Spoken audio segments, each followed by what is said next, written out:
Hey there guys, it's Joey. So I thought I would show you an idea that I am embracing with my seasonal altar, and it kind of ties into the theme of protection, so I really sort of wanted to do it today. And I decided that me changing my altar for the Sabbats, Esbats and Dark Esbats wasn't quite enough. So I'm now embracing the Celtic Ogham tree calendar. As of tomorrow, we shift into Holly or Tinne, and this was a bit of a weird one for me, thinking of Holly or Tinne being in the summertime, but it is. Now, first is bearing in mind that this is the Celtic tree calendar up here, and I've actually, if I move out a bit, you see, like, place that above, and we'll zoom in just for the thing. This is actually put together by Graves and is possibly and very likely not part and parcel of an original Celtic path.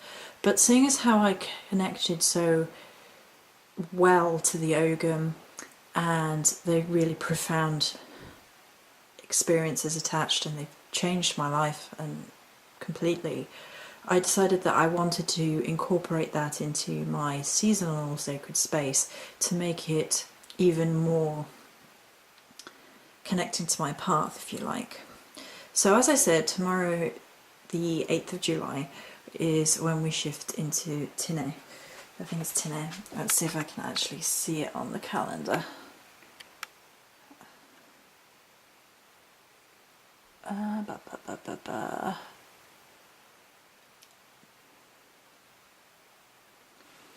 Okay, so it's here.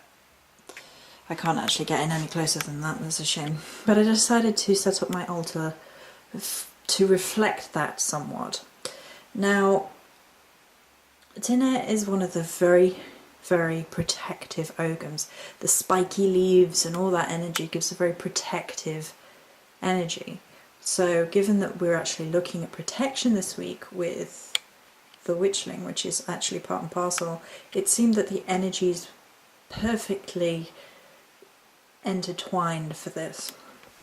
So I just thought I'd show you and talk about it. So obviously I have this altar cloth, and this is one of the altar cloths I got recently. It's a scarf from Tesco, and it contains two of the colours that are very associated with Holly, obviously, which is green and red. But it's also much lighter. And because it contained those two colours, but was lighter, it seemed to sort of tie the themes in really well, because quite frequently we obviously think of Holly, and the month of Holly would be likely to be in December or something like that, and it's not. And it was a little bit one of a weird one for me, and I thought, well, this ties it in really nicely because it has that sort of summer energy still, it has the two colours energies, there's a protective and spiritual vibe to the cloth, and I think that basically the cloth ties everything together. So we'll work from the centre out, I think. So this is my triple goddess oil burner technically. I use it as a statue, as people know, and the three orbs that I use for representations of the goddess, the amethyst, rose quartz and moonstone. Mother is still facing forward, and I've got some holly from the garden. I have a holly plant in the garden. I was like, oh! And I've placed some lavender from the garden, interspersing it as well because of its seasonal nature, and I think it balances, because obviously the holly is quite masculine, quite solar, quite aggressive, quite protective, and then the lavender on balance sort of balances that out. It's a bit calmer, a bit more peaceful. I actually moved the amethyst to be all the way around the triple goddess. I actually really like it like this, and will probably keep it like this.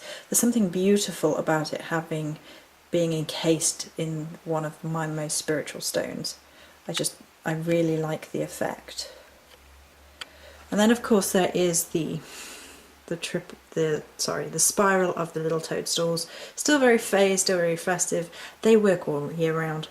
But I kept the amethyst bowl and the amethyst point on the outside there's a male-female representation if you haven't seen this before, and therefore I keep the point, which is quite masculine, on the feminine side, and the bowl, which is quite feminine. Did I say that wrong? The point, which is quite masculine on the feminine side, and the bowl, which is quite feminine on the masculine side. So if I said that wrong, then I've corrected myself. Okay, I've actually got the card and the Ogham over by the goddess offering, along with another little leaf in there. So there's the Ogham. And then on the god side there is a nice tall green pillar, dinner candle I guess, and 3 leaves from the garden, one of which has fallen out. So these things do happen. Let's pop it back in. There you go. Amongst the crystals which are usually there. There is the Ogham is inscribed on them, but you're not going to be able to see it, I don't think, because of the light. And I decided to go with the dark green because it was a flip for me, because I was like, do I choose black, red or green? Those are my 3 colours that I was considering. I didn't actually have any red of that size, and I definitely wanted that size because that size, these are the large candles from Tiger, and I think given the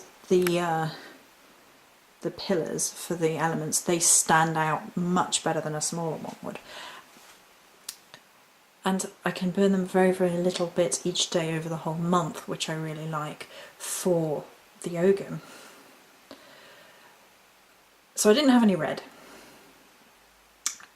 And I was considering black and then the green, but I thought what this did really well as mirroring the plant, which at the minute is just green at the minute, it also accentuates the leaf on the altar.